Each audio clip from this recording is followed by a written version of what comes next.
If you are drowning in debt, you may have come across debt settlement. Some companies call it debt relief. Debt settlement is all about receiving forgiveness on a portion of your debt. That sounds great, doesn't it? It might even sound too good to be true. So the question is, does it work? Well, the answer is yes and no. I know that sounds supremely unhelpful, but I promise this video will explain how it does work as well as the ways that it doesn't work. First, it's important to be really clear about what debt settlement is.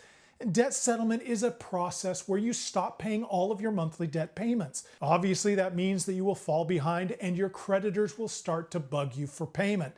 That's when you start to negotiate with your lenders. The idea is that they'll start to realize that getting any money out of you would be better than getting no money out of you. So they will agree to accept less money. In many cases, these agreements will be structured. You have to make a certain number of payments in exchange for the balance of the loan being forgiven. If you fail to make the payments, the entire debt and fees return. You can certainly do debt settlement on your own, but there are many companies out there that you can pay to manage the process. They collect your payment, negotiate with creditors, and generally play interference on any collection companies that come knocking. All that sounds pretty good, but does it actually work? Well, in a way, yes, it can certainly work. Most debt settlement companies advertise that they can get your principal reduced by 30 or 50%.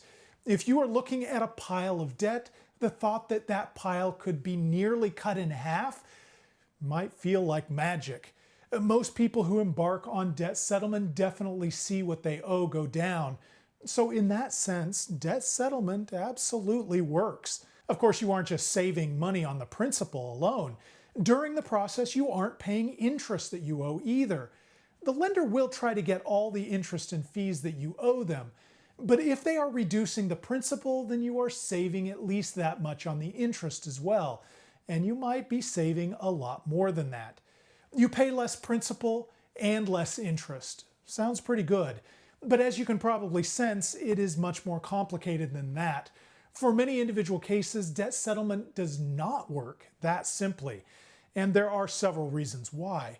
The simplest reason that debt settlement wouldn't work is because the process doesn't work for all types of debt. You can't try this on any secured debt like auto loans, title loans, mortgages, or savings secured loans, because the company would just repossess your collateral. You also can't do this with federal student loans or court-ordered payments like child support or alimony. You also can't strong-arm the federal government if you owe back taxes. And you can't include utility bills. Of course, that still leaves a lot of debt that could be used.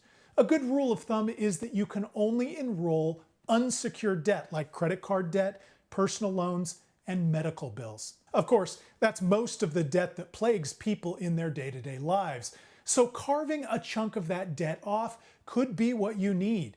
But another reason why it might not work for you is that you don't actually save 30 to 50% of the debt. 30 to 50% of the principal is indeed forgiven, but you don't actually save 30 to 50% of the money.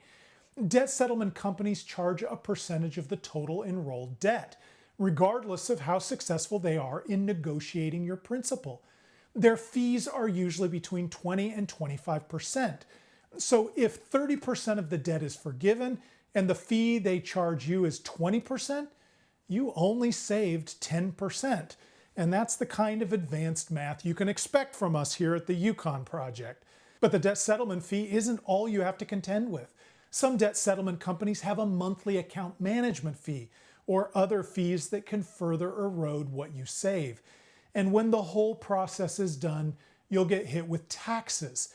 The IRS counts forgiven debt as income. That means that if a company forgives $2,000 of your debt, the IRS will say that your income increased $2,000, even if $1,000 of that went to the debt settlement company. Another way this process doesn't work is because it takes time. If you try to negotiate with your creditors on day one, they just ignore you. They've been used to getting your payment and won't be satisfied with anything less. Your debts have to fall behind. Creditors rarely start negotiating with you until you're 4 or 5 months past due. The entire process rarely takes less than 24 months and can easily stretch out to 4 years or more. And during this time, your credit score is being absolutely pummeled.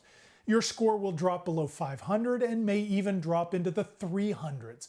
While you are negotiating, there is nothing you can do to increase it either. Your score won't begin to improve until the last debt is cleared and you have several months of good behavior after that. If your credit score is already super low, this might not be a big deal to you. But if your credit score is above 600, doing debt settlement could almost certainly burn any other options that you could have pursued. And after all that, there's still one more way that debt settlement might not work. Your creditors don't have to negotiate with you. There are some lenders who will play hardball. If they think you aren't really in financial hardship, they may demand that you pay them in full. Some lenders refuse to negotiate on a matter of principle. They don't want to encourage the process. If they won't work with you, you might end up owing a lot of late fees on top of the debt. If you think you can wait them out, you could be dismayed to find that some creditors will sue you. At that point, you will need to hire a lawyer to represent you in court, adding to your costs. If you ignore the lawsuits, you could receive a summary judgment that could garnish your wages until the full amount has been paid. There's no definitive data on how often someone is sued, but the sources that I've found suggest that it could happen to 5 to 15% of the people. 1 in 20 doesn't sound terribly common, but 1 in 6 sure does. If it happens to you, you will almost certainly conclude that debt settlement does not work. And now you can see why debt settlement could work and how it could not work. Hopefully this gives you more insight into the process so you can decide if it's the right thing for you to do. At the Yukon Project, we won't rest until everyone is debt-free and living their best financial lives. If you visit our website, you can find our debt payoff calculator that can help you explore different debt payoff strategies. It could help you find the strategy that will work best for you and your situation. We believe you can do it. Start today. If you found this information helpful, please like this video and subscribe to our channel.